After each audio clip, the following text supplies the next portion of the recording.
The sky turned red as the small ship entered the planet's atmosphere. Flames danced around the sides of the metal body. Inside, a young human named Ravi held on tightly to his seat. Lights blinked. The warning alarm kept ringing. Smoke filled the cabin. "This is bad," Ravi whispered to himself. He tried to control the ship, but it didn't listen. The controls were broken. The ship shook harder and harder. Outside the window, he could see green forests below. There were no cities, no signs of life, just trees and mountains. Then crash. The ship slammed into the ground. The front part broke off and slid through the dirt. Sparks flew everywhere. The trees shook. Birds flew away. Everything became quiet. Minutes passed. Then Ravi opened his eyes. He was alive. He slowly unbuckled his belt and stood up. His left arm hurt, and there was a cut on his forehead, but he could still move. He looked around. The cabin was a mess. Panels were hanging loose. Screens were cracked. His radio was dead. No signal. He said, checking his wrist device. "I'm alone." He grabbed his small pack, filled it with food, water, a flashlight, and a simple scanner. He stepped outside into the unknown world. The air was fresh. The sky had two moons. The trees were tall with wide blue leaves. The ground was soft and smelled like rain. Strange bird sounds echoed from far away. He walked for some time, hoping to find shelter. He reached a clear stream and drank from it. The water was cold and clean. He washed his face and looked at his reflection. "I need to survive," he told himself, "until someone finds me." But someone had already found him up in the trees. Luma watched silently. She was not human. She was a fairy, a warrior of the forest. Her skin was smooth with soft bronze color. Her eyes were sharp and bright. She had markings on her arms and carried a staff with a glowing crystal. At the end, she had followed the falling fire in the sky and reached the crash site before Ravi left it. She had seen humans before from far away, but never this close. Her people didn't trust humans. They said humans brought machines and danger. But this one, he looked different. Not like a soldier, not like a hunter. He looked lost still. She didn't lower her guard. She followed him as he moved through the trees. He didn't know she was watching. She studied his every move. How he touched the trees with respect. How he drank water without wasting it. How he walked carefully. He sat by the stream and took out a small notebook. He began to draw the plants and write notes. Luma tilted her head. She didn't understand his language, but his actions were peaceful. Still, rules were rules. She had to bring him in. As the sun began to set, Ravi made a small fire using stones and sticks. He sat beside it and took out a dried fruit bar to eat. Then he heard it, a snap in the trees. He turned. Nothing. He stood up slowly. Another sound closer this time. Suddenly, something leaped out of the shadows. Before Ravi could react, he was tackled to the ground. A knee pressed against his chest. A hand grabbed his wrist. A strange staff pointed at his neck. He looked up and saw her. Her face was calm but strong. Her long hair fell over her shoulders. Her eyes were sharp, glowing slightly in the dark. She was ready to strike. Ravi didn't move. He breathed slowly.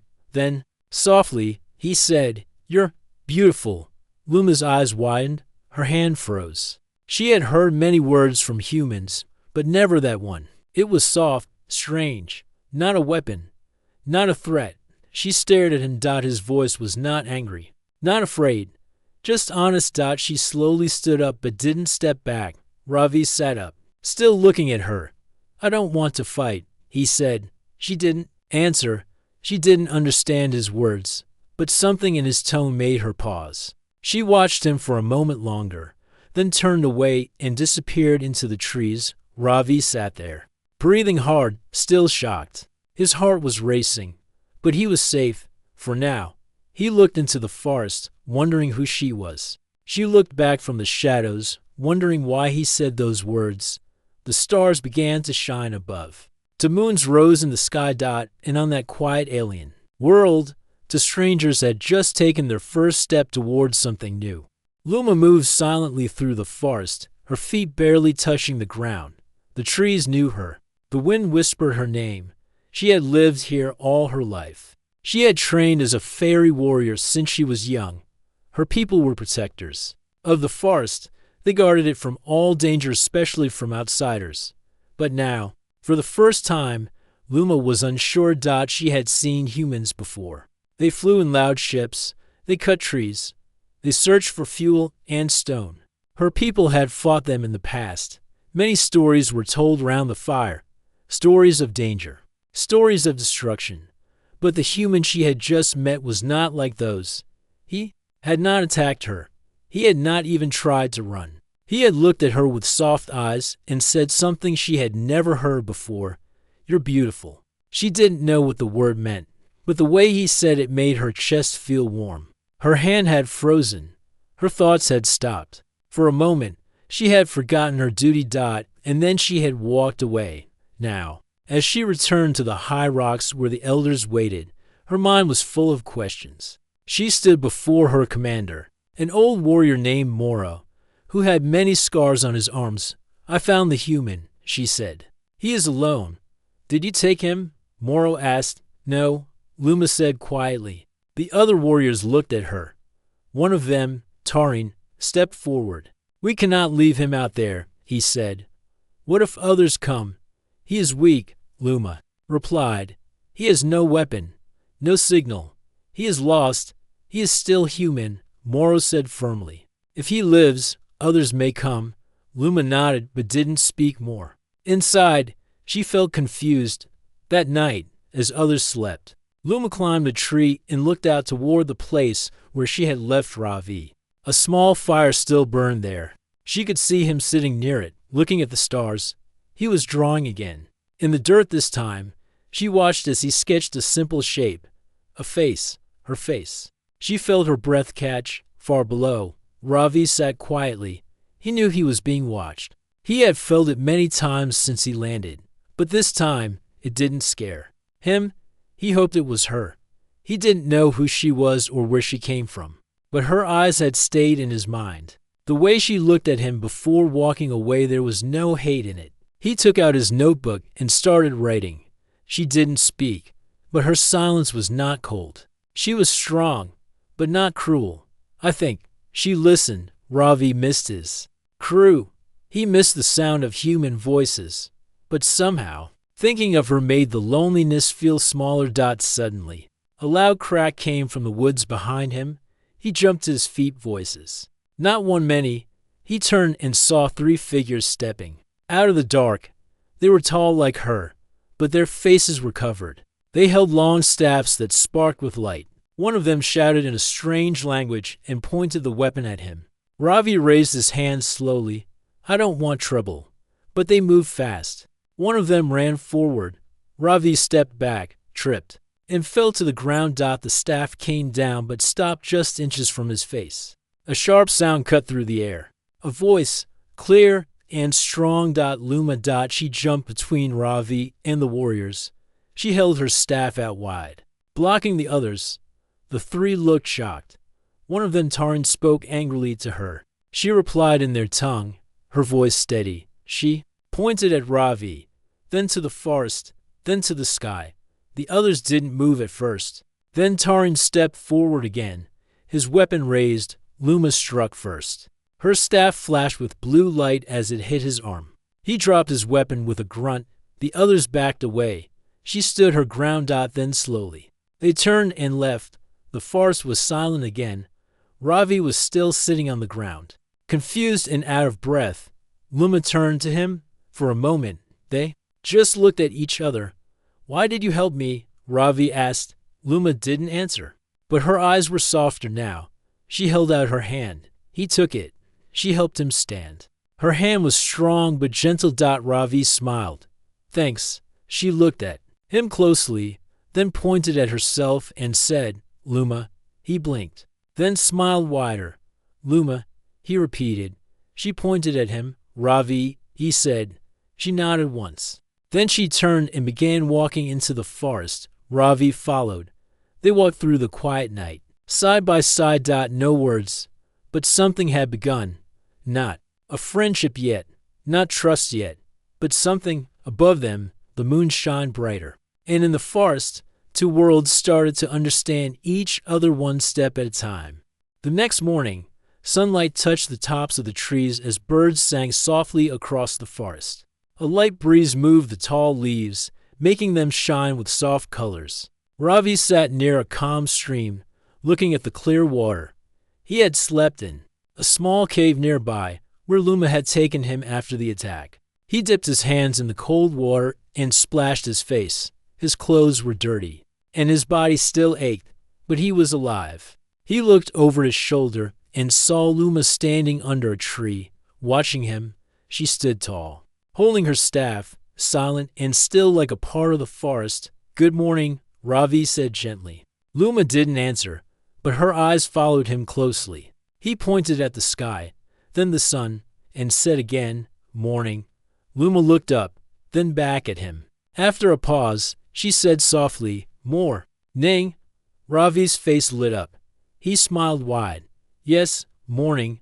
Luma's eyes narrowed in thought. She repeated the word with more confidence. Ravi sat down on a rock and opened his notebook. He drew the sun and wrote morning under it. Then he showed it to her. She looked at the drawing. She touched the sun with her finger.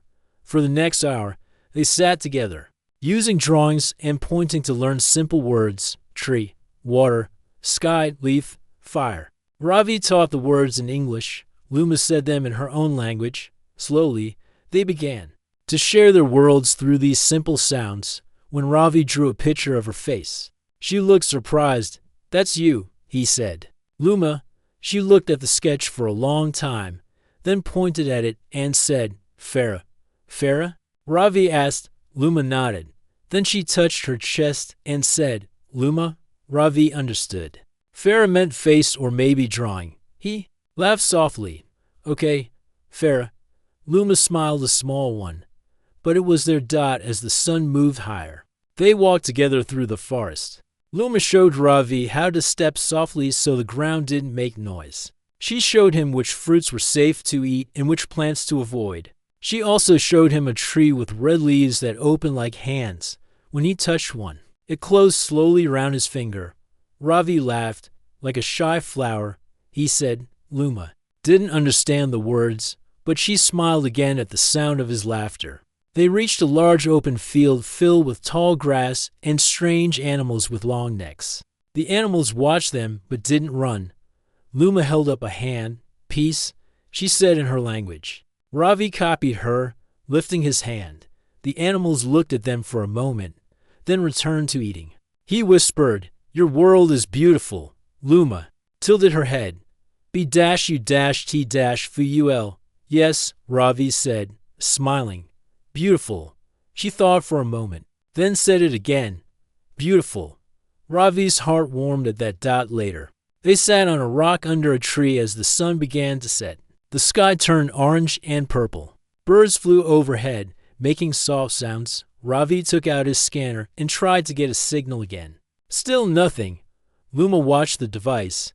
She had seen machines before, but not like his. Ravi showed her how it worked. She looked carefully, her fingers brushing over the screen.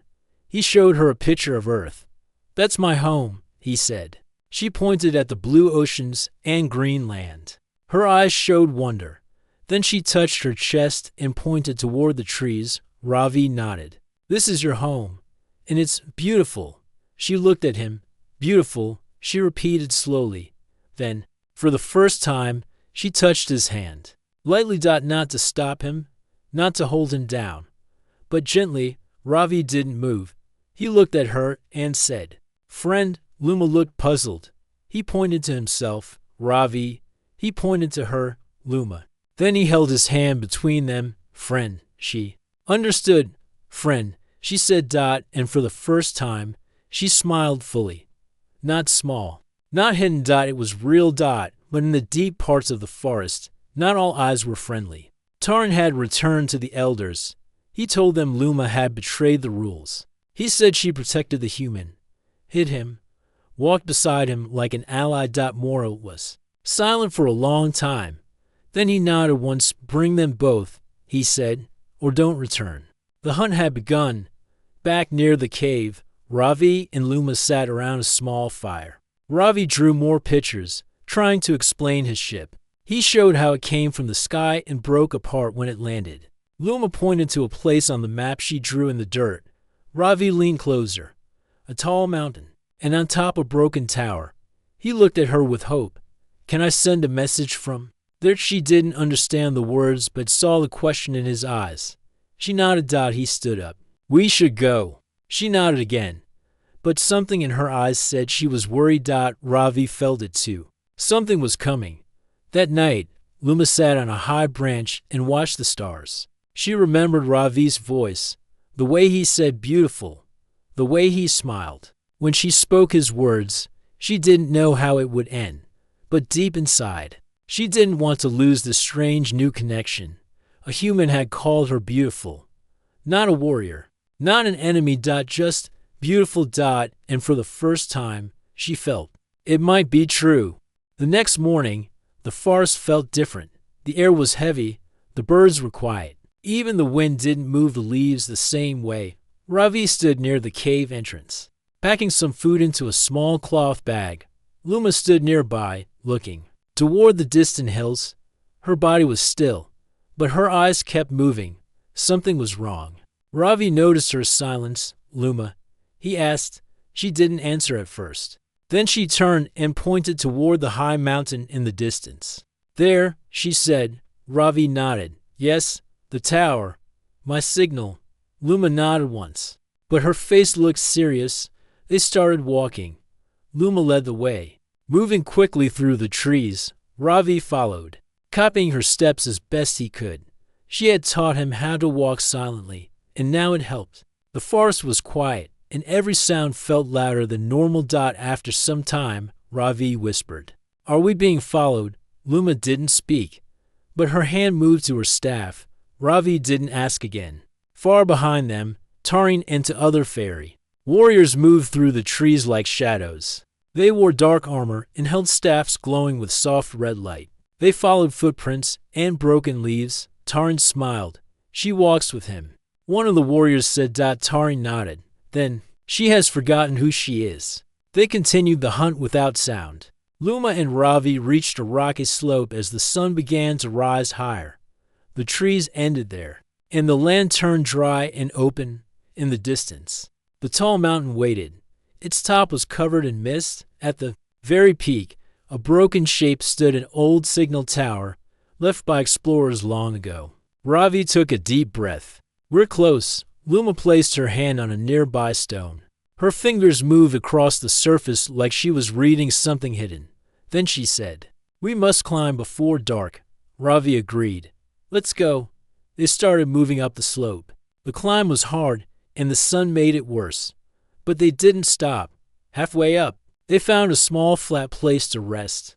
There was a stone wall, broken and overgrown with plants. Ravi sat on a rock, drinking water. Luma stood beside him, watching the forest below.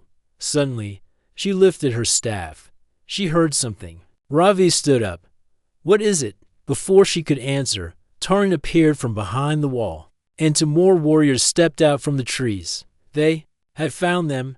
Ravi stepped back, but Luma moved in front of him. Tarin raised his hand. "Luma," he said in the fairy tongue, "step away." She didn't move. Tarin looked angry.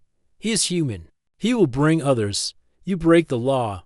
Luma's voice was calm but firm. "He is not a danger." "He is a lie," Tarin replied. "He speaks sweet words, but he is still from the sky." Ravi couldn't understand their language, but he could feel the anger in Tarin's voice.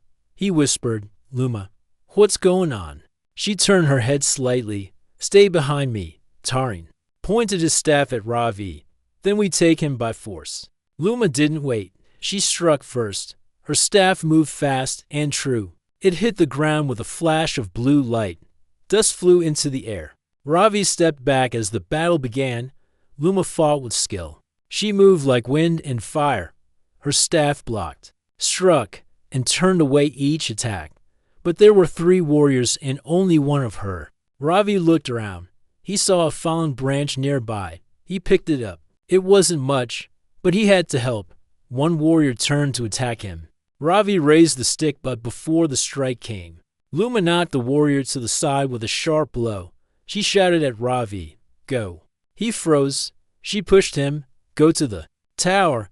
He didn't want to leave her, but her eyes told him she was serious. Ravi turned and ran up the path toward the tower. Behind him, the sound of fighting echoed across the rocks. Ravi reached the tower just before sunset. The old metal structure was broken in places, but the top still held a small signal dish. He climbed carefully. The wind was strong up there. He reached the top and opened his scanner. No power. He opened the side panel and connected wires from his wrist device. A soft hum began. Lights blinked. "Yes," Ravi whispered. "Come on." He pressed the signal button. A green light flashed. The message was sent now. He waited. He looked back down the mountain, heart pounding. Luma stood alone now. Tarin and the others lay on the ground, not dead but defeated. Her arms were shaking. Her breath was fast. She had broken the rules. She had turned against her own. But she didn't feel regret. She felt right. She turned toward the tower and began climbing the last part of the path. Ravi saw her coming. Relief filled his heart. She reached the top and walked to him slowly. Her arms were bruised, her clothes torn, but her eyes were steady. "You're hurt," Ravi said. Luma shook her head. "Safe," he smiled. "I sent the message. Help is coming." She nodded. Then she sat beside him. Together, they watched the sun go down behind the mountains. In that quiet moment, nothing needed to be said. They had fought. They had run. But now they had found something more than survival. They had found each other. The night was quiet on the mountaintop. A cool wind moved softly through the trees below. The stars shone brighter than ever, and both moons were high in the sky. Ravi sat near the signal tower, wrapping a cloth around Luma's arm. She had a deep bruise and a few cuts from the fight. "You need rest," Ravi said gently. Luma looked at the sky instead of replying. Her face was calm, but her eyes showed tiredness. He poured a little water into a small cup and gave it to her. She drank slowly. They were safe for now. Ravi sat down beside her, both of them leaning against the cold metal of the tower. They could see the forest stretching far below. It looked peaceful from up here, like a painting. "Thank you," Ravi said after a while. Luma looked at him. "For protecting me," he continued. "For everything." She didn't speak but gave a small nod. Then, after a pause, she pointed at the sky. "Stars." "Yes," Ravi said. "Stars." She smiled. He opened his notebook again and drew little stars across the page. Then he drew Earth, his home. It was a round shape with green land and blue water. He showed it to Luma. "My home," he said softly. "Far, far away." Luma touched the picture. "Beautiful," she said. Ravi looked at her with surprise. "You remember that word?" She nodded slowly. "You said it first." He smiled. "Yes, I did." Then Luma took the pencil and drew her world. She made trees, rivers, mountains, and strange animals with long tails and glowing eyes. Ravi watched her draw carefully. Her hand was steady. Her lines were full of meaning. When she finished, she said, "My home." He looked at her drawing. "Also beautiful." Luma looked at him with quiet eyes. Different, but not enemy. Ravi's heart felt warm hearing those words. He wanted to say something more, but he just nodded. They stayed there until the morning light touched the clouds. Ravi stood up and stretched. The signal device blinked a soft green light. The message was still running. "They'll come soon," Ravi said. Luma stood too. Her body was still sore, but she moved with grace. She looked down the mountain with a thoughtful face. "Your people," she said. "They will take you?" Ravi nodded. "Yes." "Then, you go?" There was a long silence. Ravi looked down. "Will I see you again?"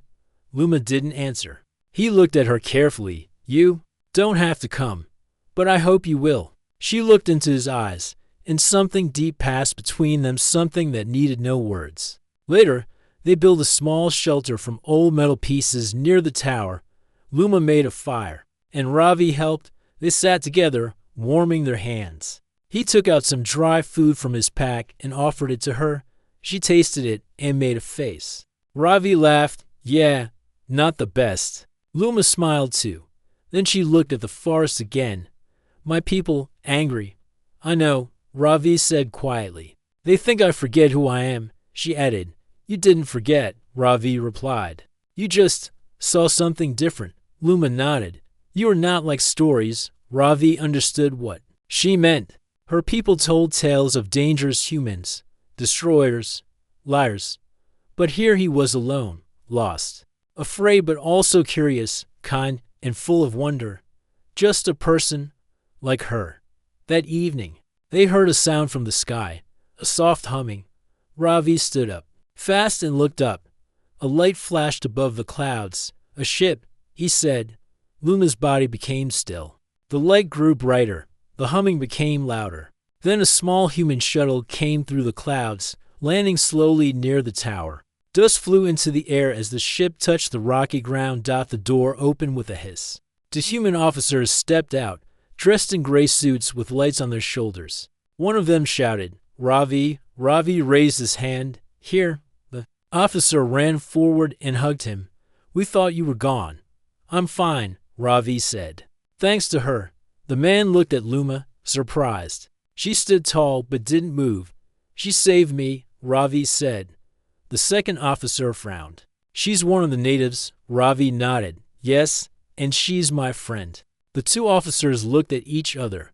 We have orders to study the planet, not make friends, the first one said. Ravi's voice became firm. Then maybe the orders need to change. The officers were silent. Luma stepped forward. Peace, she said clearly. The second officer raised an eyebrow. She speaks, Ravi smiled. She listens too. More than most. The first officer looked at the forest. HQ won't like this. Let me talk to them, Ravi said. That night, the camp near the tower was quiet again. The officers stayed in the ship. Ravi and Luma sat by their small fire, as they had the night before. Ravi looked at her. Will you come with me? Luma looked at the stars. Not yet. He nodded. Will you wait for me to return? She smiled softly. Yes. They sat together, watching the sky. And though they were from different worlds, different skies, and different stories, they shared the same silence, the same fire, and the same new bond. The next morning, the air was tense and heavy. The sun rose slowly over the mountain, casting long shadows across the forest below. Ravi woke early and looked around the small camp near the tower.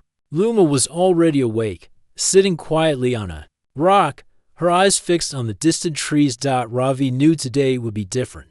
The officers who had arrived with the rescue ship had returned to their ship early. They were planning something. He could feel it. He approached Luma gently. They don't trust you, he said softly. She looked at him. I don't trust them, Ravi sighed. I want peace, but it might be harder than I thought. Before Luma could reply, a sudden noise came from the trees. Ravi and Luma stood quickly, ready. Out of the forest appeared several fairy warriors, led by Moro, the commander. Their faces were stern. Their weapons were raised. You have broken the laws, Moro said. His voice was low but filled with anger. You have brought danger to our home. Luma stepped forward. He is not danger. He is friend. Moro's eyes narrowed. Friend, you put your people at risk. Ravi tried to speak. Please, listen to me. We want peace. We want to understand each other. Moro shook his head. Words are easy. Actions show truth. Without warning, one of the warriors raised a staff and fired a beam of light toward Ravi. Luma moved fast, stepping between them and the beam. It hit her shoulder. She cried out and fell back. Ravi's heart stopped. He ran to her side. Luma, are you okay? She nodded weakly, but her face was pale. Moro looked down at her and then at Ravi. You will leave now. Take your friend and go. Ravi looked into Luma's eyes. Despite the pain, she was steady. He knew they had no choice. He helped her up. We will go, he said, but we will not forget. Luma nodded. Together, they walked toward the ship, moving slowly because of Luma's injury. Ravi carried some of her weight, supporting her as best he could. The officers saw them and quickly opened the ship door. Ravi stepped inside and looked back at the mountain. The forest seemed quiet again, but he knew it was only the calm before a storm.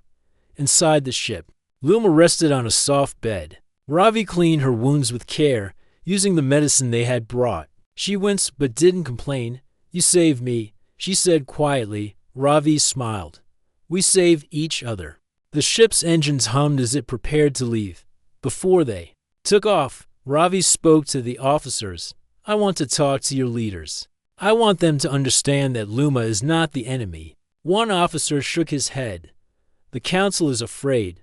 They see only threat." Ravi clenched his fists. "Fear makes enemies of friends." The officers didn't answer as the ship flew through the sky. Ravi and Luma sat together near a window, watching the planet grow smaller. "I want to return," Ravi said. "To help, to build trust." Luma looked at him. "I will wait," his heart filled with hope. Back on the planet, Morrow gathered his warriors. "The human is strong, but he does not belong here. We must protect our home." Tarin spoke again. She was weak. She let him speak of peace. Morrow's eyes were cold. Weakness brings ruin. But among the warriors, some looked thoughtful. Could there be another way? The rescue ship moved smoothly through the dark sky, carrying Ravi and Luma back to the human base. Lights flashed inside the cabin as Ravi looked out the window at the shrinking blue-green planet. Below, Luma sat beside him, her arms still wrapped in bandages. Though her body was weak, her eyes shone with quiet strength. Soon, Ravi said softly, "We will find a way."